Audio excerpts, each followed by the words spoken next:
반짝반짝 빛나는 책모니 749일차를 시작하겠습니다. 네, 157페이지 할게요.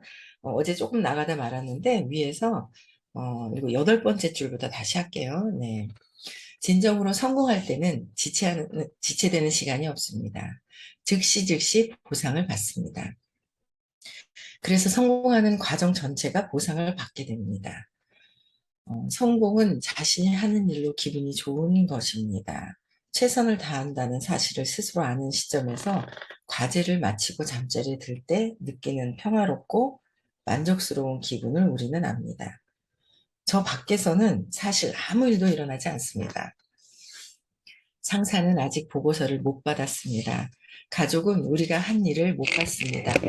이웃들도 알 리가 없습니다. 그렇지만 씨앗을 잘 뿌려놓은 정원을 갖고 있는 사람처럼 우리는 밤에 잠자리에 들며 꽃과 채소가 모습을 드러내는 것은 그저 시간 문제임을 알고 있습니다.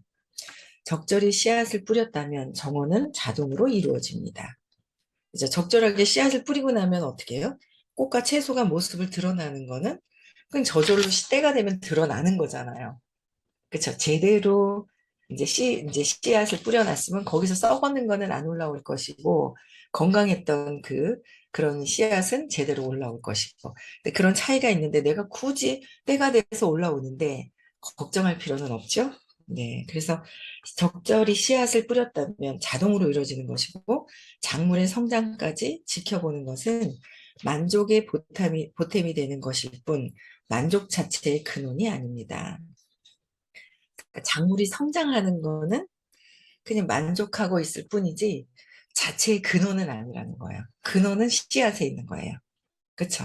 그러니까 이 모든 자연의 섭리와 살아가는 세상의 섭리와 모든 것들이 이게 그 하나의 원리만 깨뚫고 나면 나머지도 다 알게 돼라고 하셨거든요, 선생님께서요. 근데 그런 것들을 제가 이제 맞네. 이런 말씀이셨네. 이런 걸 경험했었는데 내가 알아차리지 못했었네. 라는 거를 제가 이제 공부를 하면서 굉장히 많이 이제 느끼게 되는 거고요. 그래서 어쨌든 진정으로 성공을 원할 때, 진짜 진정으로 성공을 원한다 할 때는 그냥 시간이고, 그러니까 결과는 내가 볼 게 없는 것 같아요. 내가 그냥 진심의 씨앗을 뿌렸느냐? 이제 그것만 보면 될 것 같아요. 그래서 그 의도가 굉장히 중요하다. 그래서 어제도 뭐 어떤 수업이 있었는데, 어쨌든 의도가 되게 중요하고, 그 의도 밑에 또 의도가 무엇인지, 그 진심으로의 그 의도가 무엇인지, 그것을 아는 것이 엄청 중요하다라는 그런 말씀을 하시면서 그 의도 자체가 씨앗이죠. 그 의도가 무엇이냐. 자, 씨앗이라는 거예요. 여러분들의 의도는 무엇이냐? 내가 행동하는 것의 모든 것의 근원의 의도는 무엇이냐는 거예요. 그래서 의도가 이제 한 가지에 이제 자꾸 이제 국한이 되는 거예요. 이게 의식, 영적 성장을 위한 의도가 무엇인지를 자꾸 이제 이렇게 보게 되더라고요. 여러분들도 의식 성장하는데 내가 어떤 의도를 쓰고 있는지 한번 보시면 좋을 것 같고요. 그래서 저절로 이루어진다라는 거. 그다음에 158페이지 보면 진실성이 고객의 문을 열어줍니다. 진실성이 고객의 문을 열어준다. 진실성. 이 장 앞머리에서 이야기했듯이 피라미드 정상에 있는 사람들은 아무런 경쟁도 치르지 않습니다. 지역 최고의 식당들은 손님을 끌려고 경쟁할 필요가 없어요. 그쵸. 내가 더 잘하려고 하고 뭔가 잘하기 위해서 뭔가를 하지 않는다라는 거죠. 지역 최고의 식당들은 손님을 끌려고 경쟁할 필요가 없고 일찌감치 어떻게 예약하지 않으면 자리가 없다는 것을 손님들이 알기 때문에 미리미리 예약하지 않으면 자리가 없다는 걸 알아서 그 집은 뭐 다른 식당하고 경쟁할 필요가 없다는 거죠. 그러니까 나 역시도 뭐예요? 내가 성공한 사람이라는 거를 안다면 내가 뭐 굳이 어디다 경쟁할 필요가 없잖아요. 경쟁할 필요가 없어요. 내 자신 자체의 진실성만 가지고 가는 거죠. 진실성만 가지고. 지역 최고의 식당들은, 그쵸? 그래, 지역 최고의 정비공은 일거리를 찾을 필요가 없습니다. 왜요? 반대로 일거리를 물리치려고 싸워야 할 판입니다. 왜냐하면 진실성은 자동으로 문을 열리는 문과 같습니다. 사실 진실성은 말 그대로 문을 열어줍니다. 그러니까 진실성이 있으면 그대로 문이 열려 있는 것이지 누구랑 비교하고 할 것이 아니다라는 거예요. 그렇죠? 네. 저도 어제 그 수업을 또 뭐 들으면서 정리가 되는 부분들이 있었어요. 그래서 나름 정리가 되면서 엄청 되게 편안하고 좋아지고 또 제가 어떤 그 삶의 목적, 제가 하고 있는 사업을 열심히 왜 해야 되는지에 대한 예전에 생각했던 것들과 제가 지금 이 목표 자체가 무엇이구나라는 걸 정확하게 어제는 좀 그 어떤 수업을 들으면서 제가 해야 될 일이 무엇인지를 또 좀 알았어요. 제가 해야 될 일. 뭔가 그 전에 생각했던 거에 이게 딱 맞아 떨어지는 그런 느낌이 있었거든요. 그래서 어제는 되게 이제 또 좋은 그런 시간이 되었었는데, 어쨌든 그 진실성은 자동으로 문이 열린다는 거죠. 그래서 진실성, 진실성, 진실의 그 씨앗 안에 진정성만 있다면 나머지는 뭐 굵게 자라든 낮게 자라든 빨간 꽃이 피든 노란 꽃이 피든 그게 중요하지가 않은 거죠. 내 진심의 씨앗이 무엇인지 그것만 이제 보면 될 것 같아요. 그래서 제가 이 사실을 발견한 것은 의대 다닐 돈을 벌기 위해 수도 없이 일자리를 얻었던 시절이었습니다. 제2차 세계대전이 끝난 뒤 참전 용사들이 들어오자 실업률이 치솟았습니다. 모두들 52에서 20클럽에 가서 그 실업수당으로 52주 동안 매주 $20를 탔습니다. 구할 수 있는 일자리가 전혀 없어 보였기 때문이었습니다. 이 구할 수 있는 일자리가 없던 시기에 저는 일자리가 동시에 셋이었습니다. 그중 하나는 집집마다 다니며 지붕 공사나 외벽 공사를 권유하는 외판원 일이었습니다. 집집마다 다니는 방식으로 지붕 공사나 외벽 공사를 하는 일에 대해 아는 바가 있는 사람이라면 이 일이 제일 골치 아프고 제일 힘들고 제일 혹사당하고 제일 욕보는 직업이면서 평판은 안 좋고 사기도 많아 소비자들의 저항이 크다는 점을 알 것입니다.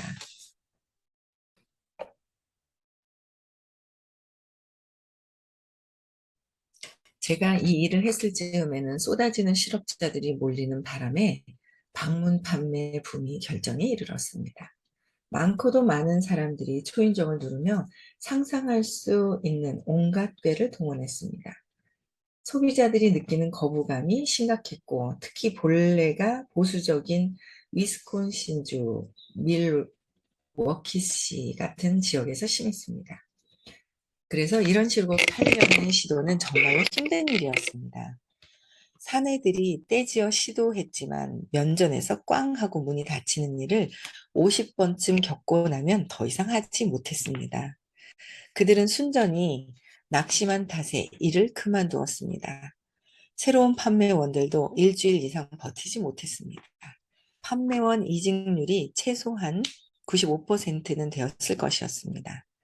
외판원들은 이 구역에서 저 구역으로 이동하며 지치도록 걸었고 오전 내내, 오후 내내, 저녁 내내 노력했지만 성공은 거두지 못했습니다.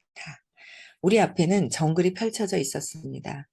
서로 잡아먹고 잡아먹히는 경쟁, 말만 번지르한 구매 권유, 강매자들, 과로, 막심한 소비자 거부감이 있었고 성공 여부는 저밖에 있는 것에 달려 있었습니다. 이 힘든 일에서 성공할 가능성이라고는 보이지 않았습니다. 그렇지만 저에게 일어난 일은 정확히 그 반대였습니다. 사실 저는 조직 전체에서 누구보다도 많은 돈을 벌었습니다. 저는 제 할당량을 다 채우고도 정오까지는 일이 끝나 다음 직장으로 출근했고 거기서는 극장 관리하는 일을 했습니다. 그리고 극장 일이 끝나면 세 번째 직장으로 출근했습니다. 이렇게 할 수 있었던 비결은 무엇이었을까요? 남들은 취직도 못하고 있는 상황에 이 박사님은 일자리가 세 개였던 거예요. 근데 그것도 거절당하는 일을 그냥 그냥 오전에 일을 다 끝내고 마는 그런 상황이었다는 거죠. 너무 좋지 않아요? 저는 방문 판매원들이 모두 똑같아 보인다는 점을 알았습니다. 양복과 와이셔츠, 넥타이를 착용했고 서류 가방을 드는 사람도 아주 많았습니다. 이들이 초인종을 누르면 집주인은 벨 누른 사람이 방문 판매원이란 사실을 확실하게 알아차렸습니다. 그러면 이 가망 고객들은 창문 밖으로 머리를 내밀고 필요한 것 없습니다. 관심 없어요. 라고 말했습니다. 저는 판매원들이 풍기는 이미지에 진실성이 없다는 점을 깨달았습니다. 다른 건 뭐야? 판매원들의? 다른 사람들이 하는 것을 보면 진실성이 없다는 걸 알았다는 거죠. 내가 정말 진실성 있게 하는지 그런 것들을 봐야 돼요. 그쵸? 근데 진짜 진실성이 있으려면 어떻게 해야 돼요? 나는 진실성이 있다라고 하죠. 하지만 나는 진실성이 있다고 하지만 내 이 마음에 온갖 신념이 두려움이 막 낙서가 되어 있으면 그 진실성, 두려움을 조금씩 지우고 난 상태의 진실성의 크기가 다른 것 같아요. 두려움이 이만큼 있어. 나는 진실성이다 하는데 두려움이 앞에 딱 있다 보니까 빛이 안 보이는 거죠. 진실성은 뭐죠? 그들에 대한 정말 그들이 잘 되기 위한 사랑이잖아요. 그 진실성이 사랑이잖아요. 그쵸? 그 진실성이 사랑인데 내가 두려움이 많다면 빛이 어두워져 있죠. 완전 사랑의 진실성이 빛이 밝아 있는 거예요. 그 빛이 밝아져 있는 건데 그게 저는 어제 굉장히 좀 많이 숙제를 찾은 것 같아요. 제가 왜 이러고 있고 왜 돈을 벌려고 하는지에 대한 어떤 그 답들을 엄청 어제 많이 찾았는데 되게 많이 찾았거든요. 그 진짜 진실된 내 어떤 목적이 무엇인지를 더 알게 돼가지고 더 재밌게 일을 할 수 있을 것 같은 거예요. 진짜, 이거는 진짜 제대로 해야 되겠구나라는 생각이 들더라고요. 근데 진짜 이 신념 있잖아요. 두려움. 이게 지워져야 돼요. 이게 지워지려면 내가 어릴 때 씨앗이잖아요. 진실성이 그 씨앗에서 비롯되는 거예요. 그쵸? 아까도 그러니까 이 씨앗이 어떤 진실성으로 씨앗을 어떤 걸 심느냐에 따라서 줄기가 어떻게 나도 뭐든 상관 안 해도 되잖아요. 진실성의 씨앗만 심고 다니면 되는 거예요. 진실성만 심고 다니면 되는 거죠. 그 진실성이 그 씨앗이 내가 어릴 때 상처로 인해서 두려움으로 시커먼 있잖아요. 씨앗을 심어놨는지, 썩었는 걸 심어놨는지, 죄책감의 씨앗을 심어놨는지, 수치심을 심어놨는지, 두려움의 씨앗을 탁 심어놨고, 걱정, 근심하고 있는지. 그러니까 내가 내 씨앗을 심어놓고 그렇게 하고 있는 거예요.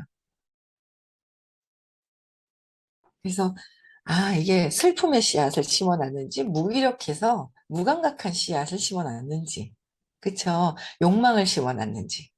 그래, 이걸 심어놓고서 있잖아. 얼만큼 잘하는지 한번 보자 하면서 막, 바라는 마음이 잔뜩 있는지, 씨앗이 분노의 씨앗을 심어놨는지, 저항의 씨앗을 심어놨는지, 다 내가 심은 거고 나거든요. 외부가 아니라 나라는 거. 이게 외부가 아니라 나구나. 내가 두려움이 있고, 내가 바라는 마음 때문에 저항하는 게 나구나. 내 것을 해결해야 되는구나. 그래서 분노가 또 막 일어나는 거예요. 어제 아침에도 이상하게 화가 반짝방하고 나면 되게 제가 알아차리는 게 있거든요. 여러분들하고 막 이렇게 얘기하잖아요. 얼마나 감사해요. 제 문제 해결하려고 이렇게 떠드는데 여러분들 들어주시니까 얼마나 감사해요. 너무 감사하죠. 제 문제 해결하려고 하는 거를 너무 감사한 거예요. 근데 어제도 끝나고 나서 막 좀 화가 나는 거예요. 근데 그 화가 이렇게 막 이렇게 압이 차는데 옛날보다는 이렇게 좀 빠져 있지만 뭐가 압이 차는데 오래간만에 압이 차는 화가 좀 일어나더라고요. 그래서 이렇게 보니까, 이게 근원의 두려움에서 시작되었던 거. 그래서 그 두려움이 무엇인지에 대한 것을 어제 이제 이렇게 그런 것들이 좀 해결되는 그런 시간이었는데, 그러다 보니까 그 두려움이 또 이게 좀 이만큼 컸던 게 점점 두려움을 작게 이렇게 좀 만들어놨는데 얘가 그래도 없어지지가 않은 거예요. 작은 거라도 심어놓으면 이게 또 자라잖아요. 싹 뽑아내지 않은 다음에 또 자라거든요. 작은 두려움이라도 그 씨앗에서 또 이 뿌리가 막 있잖아요. 새싹이 돋아난다는 거죠. 그래서 이제 어제는 또 그 부분을 또 이제 제대로 또 한번 두려움의 씨앗이 무엇인지를 제대로 한번 보는 그런 시간이 제가 어제 수업하는 어제 무슨 수업이 있었어요. 명상하는 수업이. 그 수업을 하는 동안 4시간 동안 그걸 이제 알아차리게 되는 그런 시간이 있었는데 그게 제대로 없어져야 진실, 그 두려움에 있는 이 씨앗이 없어 점점 두려움을 해결을 해야 그 진실성이 나와요. 그 진실성이. 그래서 그 진실성에 맞는 이 줄기가 나오는 거죠. 그래서 아, 내가 옛날엔 그랬었구나. 내가 옛날에는 저항을 했기 때문에 저항의 씨앗이 나왔고 두려움이 있을 때 두려움의 씨앗이 나왔고 아, 이것 때문에 이렇구나라는 생각이 드는 거예요. 아주 엄청난 저항을 하고 있는 사람이 있어요. 그걸 제가 품질 못하는 거예요. 근데 아, 이게 점점 품어갈 수 있는 그런 상황이 상태가 되겠다라는 생각이 제가 참 그냥 드는 거예요. 제 두려움만 없어지면 아무것도 상관이 없는 거잖아요. 그쵸? 예. 그래서 더 큰 한계를 뛰어넘는 그런 사람이 되고 싶다 하면서 한계에 부딪힌 걸 붙들고 있었다는 걸 어제도 또 이제 느껴지더라고요. 한계를 뛰어넘으려면, 저 사람이 싫어. 이 사람이 싫어. 저 사람이 싫은 게 아니라 저 사람으로 내가 내 안에 내 마음속에 있는 내 신념을 밖에다 던져 놓은 거잖아요. 내 신념을 밖에다 던져 놓은 거거든요. 저 사람이 싫다라는 게 아니라 저도 저렇게 어떻게 저렇게 관심 받으려고 하는 걸 저렇게 저항을 하면서 이상한 행위를 할까라는 거를 이해 못하고 받아들이지 못했던 게 제가 있었어요. 그러니까 모든 것들이 불평불만으로 막 튀어나오죠. 그럼 뭐 저런 게 있노 하면서 이랬거든요. 그걸 안아줘. 그러니까 그 사람도 두려움 때문에 그렇게 하고 있는 걸 아는 그런 상황들이 안 되었었는데 아, 이게 점점 뭔가 좀 알아져 가는 어떤 그런 상황이 되는 거예요. 제가 그걸 한계를 뛰어넘어야 되는데, 저 사람이 왜 그러는지를 뛰어넘어야 되고, 그렇게 되면 감싸 안아야 되는데, 그 문제를 붙들고 문제로 삼고 있는 거죠. 해결을 해서 뛰어넘어야 되는데. 그래서, 아, 이게 문제거리가 아니라 내가 해결해야 될 거리였구나라는 거를 또 한번 보게 되더라고요. 그게 없어져야지만 정말 진실성을 또 행동하는 거예요. 그럼 나는 다 어디 산에 가서 진실성이 드러날 때까지 그때 다 진실성이 드러나고 나서 하겠습니다라는 건 세상에 없다는 거죠. 관상을 해야 되는 거예요. 세상 사람들 보고 부딪히는 것들을 해결해야 되는 그 관상을 해야 되는 거잖아요. 그쵸? 네, 이게 많이 어둡군요. 화면이. 얘기하다 보니까 방향이, 네, 어쩔 수 없습니다. 그냥 해야 될 것 같아요. 네, 그래서, 어, 그러니까 다른 사람들은 뭐야? 없다라는 거. 진실성이 없다라는 거. 그 진실성이 없었구나라는 걸 깨달았다는 거예요. 나의 진실성. 그들이 어떻게 하든 상관이 없다. 나의 진실성만 있으면 되는 거잖아요. 제가 한 일은 정확히 그 반대였습니다. 약간 지저분한 작업복과 파란 일꾼 셔츠를 입었습니다. 허리띠는 드라이버와 망치를 걸어 늘어뜨렸습니다. 얼굴도 약간 지저분했습니다. 머리카락도 약간 헝클어져 있었습니다. 15cm 자와 연필이 셔츠 주머니에서 비어져 나와 있었습니다.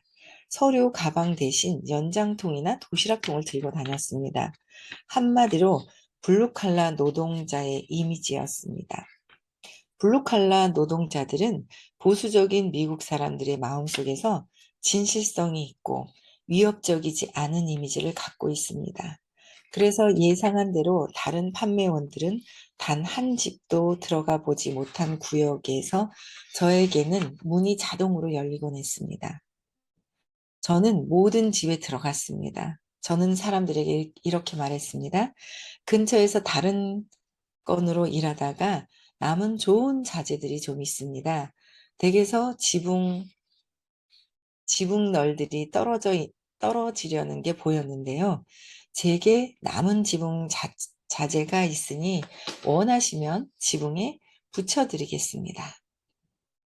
그들은 확실히 지붕 전체를 새로 할 필요가 없었고 저는 확실히 판매원이 아니었습니다. 그래서 방어 자세는 거두어지고 함께 본론에 들어갔습니다. 저는 그들에게 자재값에 인건비만 붙여 청구하겠다고 했습니다. 모두들 아무 이견 없이 동의했습니다. 정직하게 생활비 벌려는 것을 못마땅해 하는 사람은 아무도 없었습니다. 그쵸. 정직한 상태에서 자재값에서 내가 일한 인건비만 받겠다. 그리고 정말 일하는 사람으로서의 그 복장이 중요하죠. 어떤 비즈니스를 하느냐에 따라서 그 비즈니스에 대한 모습이 나와야 된다라는 거죠.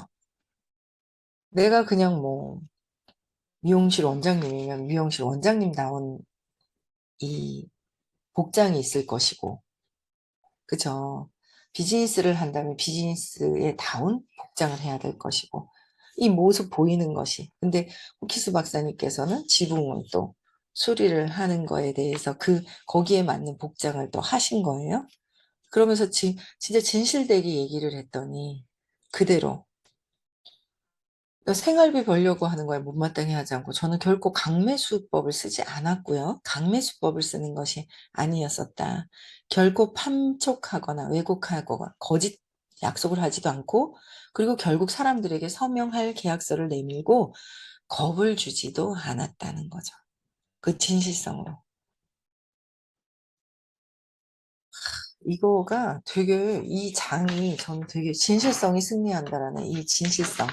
이게 되게 많이 와닿은, 정말 많이. 제가 사업을 하고 있으니까 사업을 할 때 내가 어떤 자세로 해야 될지에 대한 그 의도가 너무 정확하게 나와 있어요. 이게 굉장히 정확하게 나와 있거든요. 그래서 내밀면서 겁도 주지 않는다라는 거죠. 그러니까 이렇게 뭔가 겁을 줘서는 나중에 탈이 일어나죠. 너 안 하면 내가 이거 안 도와줄 거야. 이런 겁을 주는 경우도 있고 막 이렇단 말이에요. 지금 안 하면 안 된다. 아니라는 거야. 진실되게 얘기를 했을 때 그 진심은 나중에라도 뭔가 그 느낌이 남아 있어요. 진심. 진짜 좋아지기를 바라는 그 진심. 그거는 여파가 있어요. 이제 선생님 명상 가르쳐 주신 선생님은 마지막에 정말 되게 진짜 돌직구를 날려주시는 것 같은 그런 게 있거든요. 그런데 마지막에 정말 진심을 다해서 어떤 분한테 얘기하는 모습을 제가 어제 보고, 야, 저 선생님은 평상시에는 뭔가 이렇게 그런 게 없어요. 뭔가 이렇게 사랑으로 하는 이런 느낌이 안 드는 그런 부분도 있는데, 야, 진짜 이거는 한 생을 넘어갈 때 굉장히 중요한 거에 대해서 정말 진심을 다해서 얘기하시는구나라는 걸 제가 어제 보고 감동을 했어요. 저런 부분들이 있구나. 그러면 그 사람이 어떤 반응을 하든 안 하든 그 진실성을 다해서 얘기하는 것으로 끝이거든요. 그런 부분들이. 이제 달라지는 건 본인들 몫이잖아요. 저런 거구나, 저런 모습이구나라는 그런 것들을 되게 많이 느꼈었는데, 네, 겁을 주지 않는다. 일을 절반 마치면 50%를 주고 다 마치면 잔금을 달라고 했습니다. 아무도 이 방식에 대해 불평하지 않았습니다.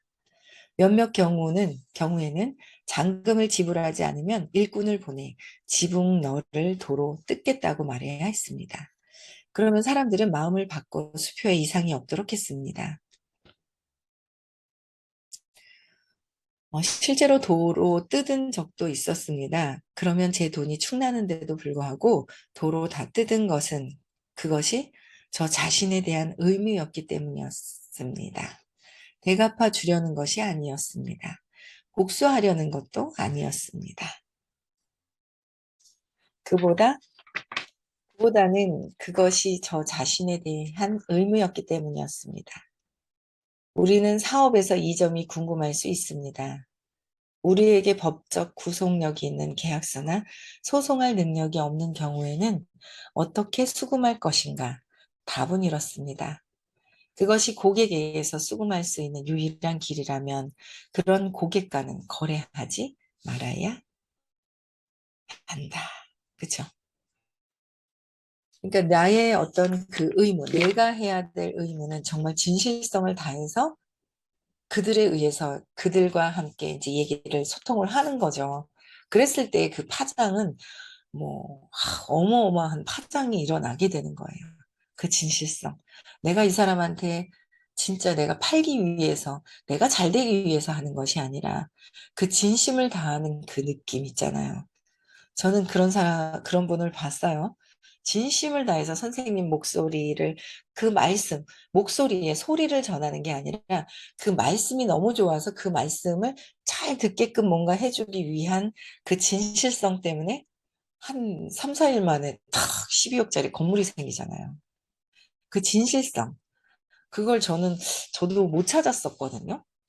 나는 그거 아닌데, 하면서 이랬는데, 제가 어제 조금 그런 걸, 목적을 좀 제가 찾았던 것 같아요. 예, 그래서 어쨌든 여러분들의 삶의 목적이 무엇일까? 소명이 무엇이지? 사명이 무엇인지? 왜 태어났을까? 태어난 이유가 있다라는 거죠. 예, 그 태어난 이유가 무엇인지도 한번, 그냥 뭐 가정생활에서 뭐 집에서 잘 먹고 잘 살려고 태어났나? 더 큰 여러분들의 역할이 있다라는 것도 한번 찾아보시고요. 네, 행복한 주말 되시고요. 내일 6시에도 다시 뵙겠습니다. 네. 그쵸.